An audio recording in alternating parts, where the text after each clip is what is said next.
Hi అండి. ఈరోజు recipe వచ్చేసి గుత్తి వంకాయ కూర. గుత్తి వంకాయ కూర రెస్టారెంట్ స్టైల్లో టేస్ట్ చాలా బాగుంటుంది. దీని తయారీ విధానం చూద్దాం. 2 స్పూన్ల పల్లీలు బాగా వేయించేసుకొని వేరే గిన్నెలో వేయాలి.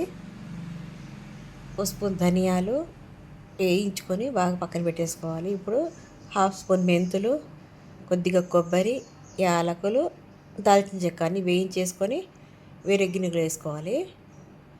1 స్పూన్ నువ్వులు, 1 స్పూన్ గసగసాలు 2 బాగా వేయించేసుకొని పక్కన వేరే గిన్నెలో వేసి అవన్నీ చల్లారిన తర్వాత మిక్సీ గిన్నెలోకి వేసి అందులో 2 స్పూన్ల కారం వేసి పొడిగా గ్రైండ్ చేసుకోవాలి. ఇందులో వాటర్ వేయకుండా గ్రైండ్ చేసి ఇందులోకి సాల్ట్ వేసుకుందాము. తగినంత సాల్ట్ కూడా వేసి మొత్తం కలిపేసుకొని పక్కన పెట్టేసుకుందాము. ఇప్పుడు వంకాయలు తీసుకొని శుభ్రంగా కడిగిన తర్వాత వీటిని కట్ చేయాలి. ఇలా 4 పలకలుగా కట్ చేసి వాటర్లో వేయాలండి. అయితేనే వంకాయలు నల్లబడవు. ఈ విధంగా కట్ చేసి వాటర్లో వేయాలన్నీ.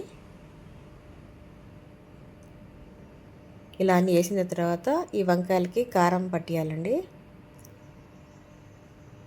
ఈ గుత్తి వంకాయలకి ఈ విధంగా కారం పట్టించేసి పక్కన పెట్టేసుకోవాలి అన్నీ. పక్కన పెట్టేసుకున్న తర్వాత కారం మిగులుద్ది కదండి, ఆ కారాన్ని తర్వాత కూరలో వేసుకోవాలి, పక్కన ఉంచుకోవాలి. ఇప్పుడు స్టవ్ వెలిగించి ఆయిల్ పోయాలి. ఆయిల్ పోసిన తర్వాత ఆవాలు 1/2 స్పూన్, జీలకర్ర 1/2 స్పూన్ వేసి కలిపేసుకోవాలి. అందులోకి ఇప్పుడు వంకాయలు వేసుకుందాము. వంకాయలు అన్నీ వేసిన తర్వాత ఒక 10 నిమిషాలు సిమ్లోనే ఉడికిచ్చేసుకోవాలి. మళ్ళీ ఇంకో సైడ్ తిప్పేసుకుందాము. మూత తీసిన తర్వాత ఈ విధంగా ఒక్కొక్కటిగా జాగ్రత్తగా వేరే సైడ్ తిప్పుకొని ఇటు సైడ్ కూడా మంచిగా ఫ్రై అవ్వాలి. ఇలా ఆయిల్లో ఫ్రై అవ్వడం వల్ల టేస్ట్ అనేది చాలా బాగుంటుంది. ఒకసారి తీసి చూద్దామంటే ఒకసారి కలిపేసుకోవాలి మొత్తం. ఇప్పుడు బాగా ఫ్రై అయ్యింది కదండి, మళ్ళీ ఒకసారి కలిపేసుకుందాము. ఇందులోకి చింతపండు రసం పోయాలి. చింతపండు రసం పోసిన తర్వాత కలిపేసుకోవాలి. ఇలా లైట్గా కలిపిన తర్వాత ఇందులోకి ఇందాక మిగిలిన కారపొడి మసాలా ఉంది కదా, అది వేసి 1/2 స్పూను పసుపు వేసి కలిపేసుకోవాలి. ఈ మసాలా అంతా దీనికి పట్టేలాగా మంచిగా కలిపేసుకొని మూత పెట్టేసి ఓ 10 నిమిషాలు ఉడికిచ్చేసుకోవాలి. కూర అంతా దగ్గర పట్టేదాకా వేయించేసుకోవాలి. ఒకసారి కలిపేసుకుందాము. కలిపిన తర్వాత ఇందులోకి నీళ్ళు పోయాలండి. మన గ్రేవీకి సరిపడా నీళ్ళు పోసి ఒకసారి కలిపేసుకోవాలి.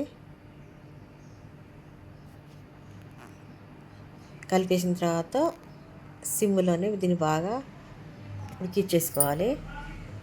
తగినంత సాల్ట్ కూడా వేయాలి. కర్రీకి తగినంత సాల్ట్ వేసి మూత పెట్టేసి ఓ 10 నిమిషాలు ఉడికిచ్చేసుకోవాలి. గ్రేవీ బాగా చిక్కబడ్డది కంటే ఆయిల్ కూడా పైకి తీరుకుంది. ఇప్పుడు అందులో కొత్తిమీర వేసి ఒకసారి కలిపేసుకుందాము. అంతేనండి, గుత్తి వంకాయ కూర రెడీ అయింది. టేస్ట్ మాత్రం అదిరిపోతుంది, రెస్టారెంట్ స్టైల్లో ఉంటుంది. ఒకసారి మీరు ట్రై చేసి ఎలా వచ్చిందో చెప్పండి. ఇప్పుడు స్టవ్ బంద్ చేసి వేడి అన్నంలోకి తింటే ఆ టేస్టే వేరండి. రెస్టారెంట్ స్టైల్ లానే ఉంటుంది. ఒకసారి మీరు ట్రై చేయండి, ఎలా వచ్చిందో కామెంట్ చేయండి. టేస్ట్ మాత్రం అదిరిపోతుంది. ఫస్ట్ టైం చూస్తున్నట్టు లైక్ చేయండి, షేర్ చేయండి, సబ్స్క్రైబ్ చేయండి. Thank you. మరిన్ని వీడియోస్ కావాలంటే స్కైస్ నాని ఛానల్ ఫాలో అవ్వండి. Thank you.